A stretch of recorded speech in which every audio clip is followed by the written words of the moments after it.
আমার নাম মৌসুমী বেরা। আমি হেরেম্বচন্দ্র কলেজ থেকে অ্যাকাউন্টেন্সি অনার্স নিয়ে পাশ করেছি।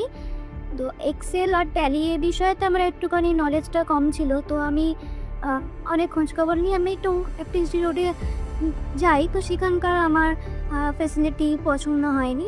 তো দেন আমি সার্চ করে বা আমার থেকে টিউশন কোচিং থেকে আমি একটা ইনস্টিটিউটের খোঁজ পাই আইসিএ। তো সেখানেই আমি অ্যাডমিশন নেওয়ার কথা ভাবি এবং অ্যাডমিশন নিই।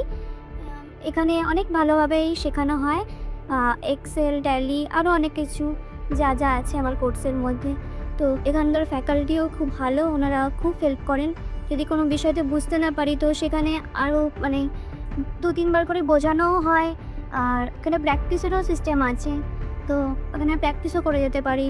আমার কোর্সও চলছে খুব ভালো মতোই। তো এখানে আমি সিআইএ কোর্স করছি অলমোস্ট শেষের দিকে। তো আশা করছি খুব ভালো প্লেসমেন্টই পাবো। Thank you.